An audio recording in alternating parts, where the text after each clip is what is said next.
Some Wall Street interns making over $10,000 a month. US Fed raises interest rates by 0.5%. 150,000 Ukrainian using Starlink internet service daily.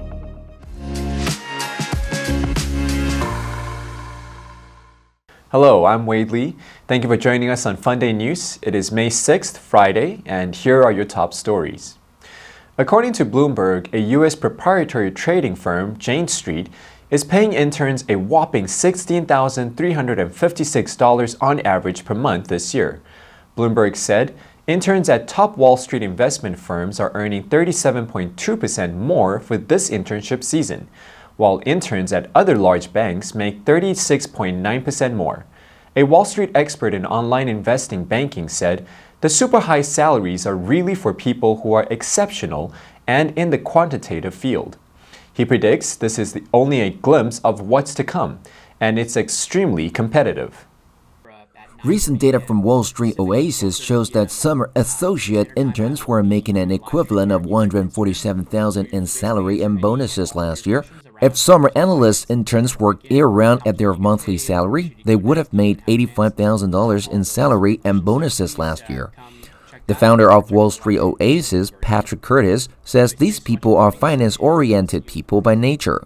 It's hard for Wall Street to compete, so they are trying to compete on the pay front. The U.S. Federal Reserve on May 4th raised short-term interest rates by 0.5% as part of an effort to tamp down the inflationary pressure weighing on Americans. The central bank suggested that it will further raise borrowing costs throughout this year as it attempts to undo its pandemic-era easy money policy. The Fed is now targeting interest rates in a range between 0.75% to 1%, with some Fed officials advocating for raising the target closer to 2.5% by the end of the year. The decision to raise rates by 0.5% marked the most aggressive increase made in a single meeting since May 2000. Over the last 2 decades, the Fed has opted to raise interest rates only in increments of 0.25%, with the latest move underscoring the severity inflation poses at the moment. The Fed statement noted that it is paying attention to a number of geopolitical risks, noting that COVID-related shutdowns in China are likely to exacerbate supply chain disruptions. Ukrainian Digital Minister Mikhailo Fedorov wrote in a tweet on May 2nd that rough data about Starlink shows there are around 150,000 daily active users. He said this is crucial support for Ukraine. On April 27th, a British reporter said a Ukrainian soldier told him that Elon Musk's Starlink is what changed the war in Ukraine's favor. Russia went out of its way to blow up all our comms. Now they can't. Starlink works under Katyusha fire, under artillery fire. It even works in Mariupol.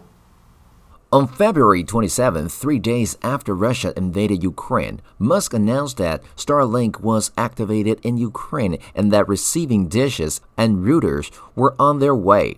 Less than 48 hours, Ukraine Digital Minister Mikhailo Fedorov tweeted that Starlink was here in Ukraine. In April, CNBC reports that after the first shipment, 5,000 more Starlink terminals were delivered to Ukraine. Media reports across Ukraine, Starlink terminals have been set up in hospitals, energy companies, and other critical infrastructure.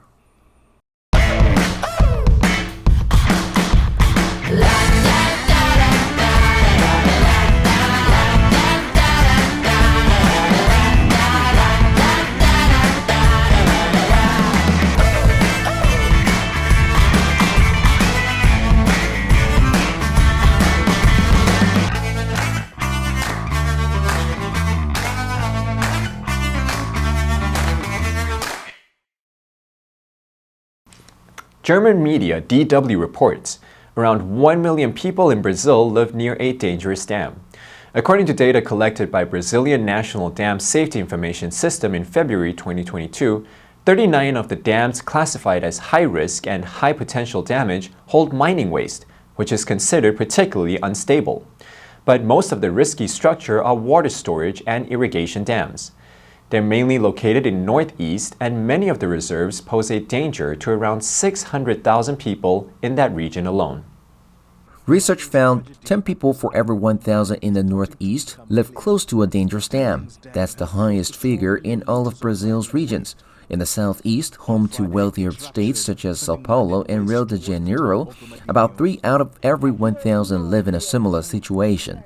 According to a recent survey by the Brazilian Institute for Geography and Statistics, 20% of northeastern cities with at least one dangerous dam nearby don't have functioning local civil defense services. On April 1st last month, a microcrescent stole a non-fungible token from Taiwanese singer and actor Jay Chou and sold it for about $500K. A month later, the U.S. Secretary and Exchange Commission decides to open an additional 20 positions in its crypto assets and cyber unit to crack down on the miscreants trying to profit from growing interest in digital assets and marketplaces. SEC Chair Gary Gensler said, "As more investors assess the crypto markets, it is increasingly important to dedicate more resources to protecting them." Media reports the 20 positions to be filled in the crypto comp unit will include trial lawyers and fraud analysts. They will investigate securities law violations related to digital asset offerings and exchanges, lending and staking products, decentralized finance DeFi platforms, non-fungible tokens NFTs, and stablecoins. According to Checkpoint Research, Joe's NFT was stolen by crooks who lure him to click on a link to a malicious NFT, enabling them to take control of Joe's account. It's called a phishing attack. 6 Russian businessmen have committed suicide from February to April, 4 of which were associated with Russian state-owned gas monopoly Gazprom, including Gazprom Bank and gas production company Novatek. Media said their sudden death relates to a leakage of information that exposed the Gazprom structure secretly financing Russia's secret operations and agents. The source quoted in the media alleged that all of their death were a liquidation name list approved by Putin. Media reports at the end of 2021, Putin was informed of the leaked information about the financing of secret operations and in part about the financing scheme of the agents of the Fifth Service of the Russian Federal Security Service through employees of Gazprom structures. The director of the FSB of Russia, Alexander Bornikov, supervised the investigation and reported to Putin with a name list of liquidation and Putin approved. From February 28th to April 19th, they were said to have killed their own families before committing suicide. And that is all the time we have for today. Thank you for joining us on FUNDAY News. Let's make every day a fun day. I'm Wade Lee, your host, and I'll see you next time.